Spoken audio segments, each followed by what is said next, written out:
हर एक होममेकर सोचती है कि उसके पूरे दिन के काम जो हैं वो जल्दी खत्म हो जाएं और वो कुछ घरेलू नुस्खों से घर में चार पैसे और अपने लिए थोड़ा समय भी निकाल पाए। तो बस ऐसे ही कुछ टिप्स एंड ट्रिक्स मैं आप सभी के लिए लेकर आई हूँ। Hello everyone and welcome back to my channel happy life with Anamika. तो वीडियो स्टार्ट करने से पहले अगर आप मेरे चैनल पर नए हैं तो प्लीज मेरे चैनल को सब्सक्राइब कर लीजिए। तो चलिए वीडियो स्टार्ट करते हैं। तो आज की हमारी पहली ट्रिक है चावलों के साथ। जब भी कभी हम चावल बनाते हैं और अगर हमें ऐसा लगे कि हमारे चावल नीचे से लग गए हैं और कुकर गर्म है, तो आपको क्या करना है, सबसे पहले तो आप उस कुकर को उठाकर किसी भी प्लेट में पानी भर के उस प्लेट में उस कुकर को रख दीजिए। उससे जो कुकर की तली है वो ठंडी हो जाएगी और गर्म कुकर की वजह से जो चावल भी नीचे और भी ज्यादा जल जाते हैं वो नहीं जलेंगे। तो इस तरीके से आप कुकर को प्लेट में ऐसे पानी में भर के रख के थोड़ी देर के लिए छोड़ दीजिए।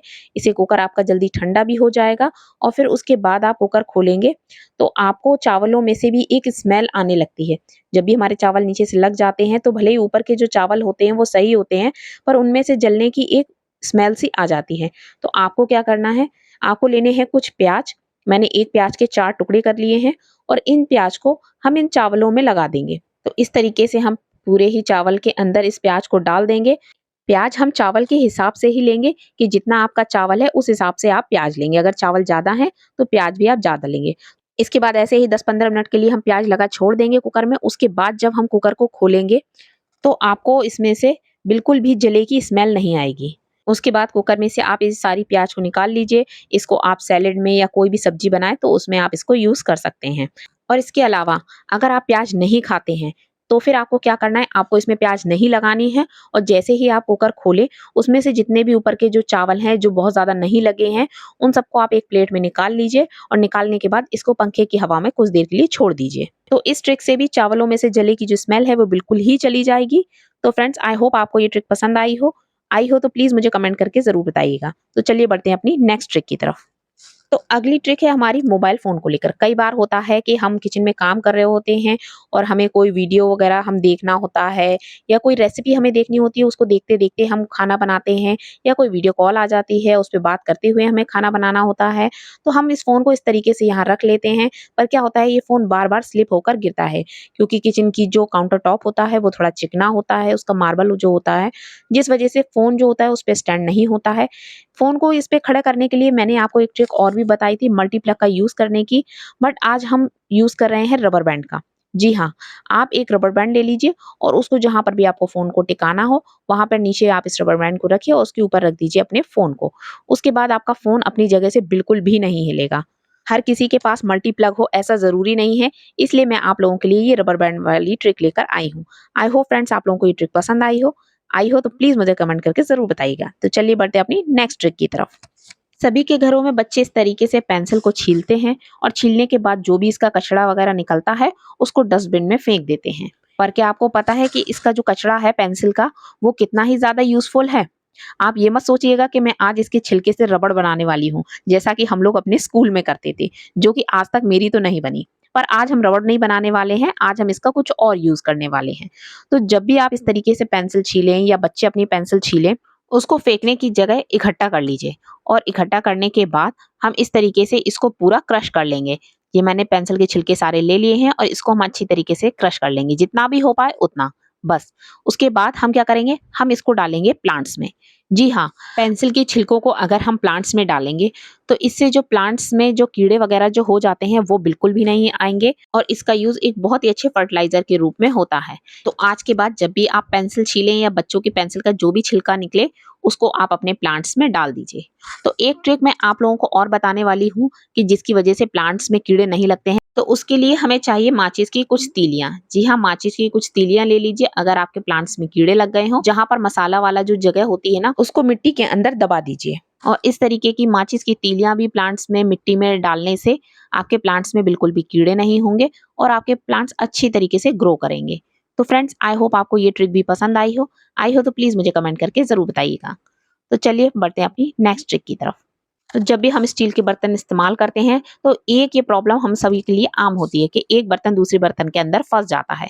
अक्सर ये ग्लास के साथ होता है, जब भी हम ग्लास धुल के इस तरीके से रख देते हैं और उसमें एक ग्लास के अंदर दूसरा ग्लास फंस जाता है। तो अब आप इस तरीके के बर्तन को बहुत ही आसानी से निकाल सकते हैं।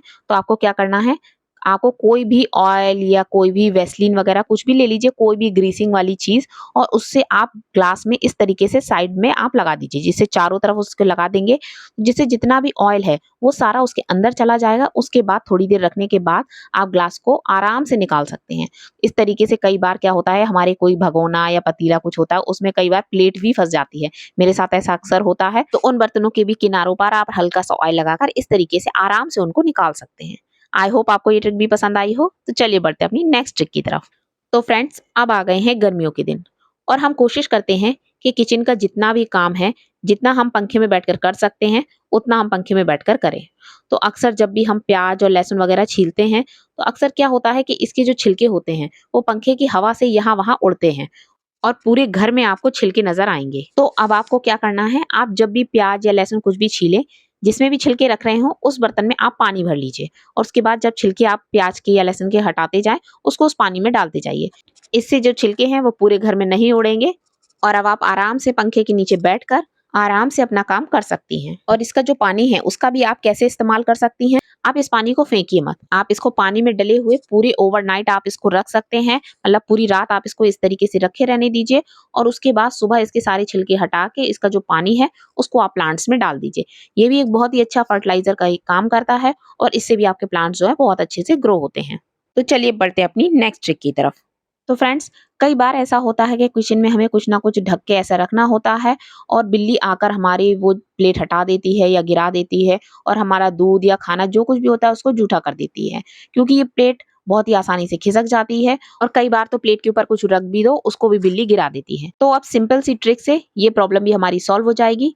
तो मैंने लिए हैं कुछ कपड़े वाली क्लिप्स, जिनसे हम कपड़ों को अपना टांगते हैं, कपड़े में क्लिप लगाते हैं। तो उसको आपको क्लिप को लेना है और चारों तरफ इस प्लेट के इस तरीके से आप प्लेट में लगा दीजिए। इस तरीके से ना ही आपकी बिल्ली जो प्लेट को हटा पाएगी, ना ही प्लेट को बिल्कुल भी खिसका पाएगी। और अब आप इस ट्रिक का यूज कई चीजों में कर सकते हैं, जैसे कि जब भी हमने किसी बर्तन में खाना वगैरह कुछ भी रखा है, तो उसमें अगर आप बर्तन में ऊपर प्लेट रख के इस तरीके से क्लिप लगा देंगे, तो आपका जो ढक्कन है वो बिल्कुल भी नहीं खुलेगा और आपका खाना भी काफी देर तक गर्म रहेगा, जिससे इसकी जो अंदर की जो भाप है वो बिल्कुल भी बाहर नहीं निकल पाएगी और ये एक तरीके की कैसरोल का काम करेगा। और जब भी कभी हम इडली वगैरह या ढोकला किसी बर्तन में हम बनाते हैं, तो उसके ऊपर से हम एक ढक्कन ढकते हैं। आप उस तरीके से भी आप इस प्लेट को रखकर उसको चारों तरफ से इसके क्लिप से बंद कर सकते हैं, तो भी उसके अंदर की जो भाप है वो बाहर नहीं आएगी और आपके इडली ढोकले सब बहुत ही अच्छे बनेंगे। तो फ्रेंड्स, इस ट्रिक को जरूर आजमा कर देखिए, ये ट्रिक कई चीजों में काम आएगी। और आपको थोड़ी भी पसंद आई हो तो प्लीज मुझे कमेंट करके जरूर बताइएगा। आप लोग जब मुझे कमेंट करते हैं तो मुझे उनको पढ़ना, उनका जवाब देना बहुत ही ज्यादा अच्छा लगता है, तो प्लीज कमेंट करना बिल्कुल मत भूलिएगा। तो चलिए फ्रेंड्स, इसी के साथ आज के वीडियो का एंड करते हैं। तो जल्दी कुछ और किचन की टिप्स एंड ट्रिक्स मैं आप लोगों के लिए लेकर आती हूँ। तब तक के लिए मेरे साथ जुड़े रहिए, मेरे साथ बने रहिए और मेरे चैनल को सब्सक्राइब करना मत भूलिएगा और अपनी फैमिली, फ्रेंड्स और रिलेटिव्स के साथ भी शेयर कीजिए, जिससे ये सारी इन्फॉर्मेशन उन तक भी पहुंच सके। तो चलिए फ्रेंड्स, जल्दी मिलते हैं। तब तक के लिए bye bye and take care and please don't forget to subscribe.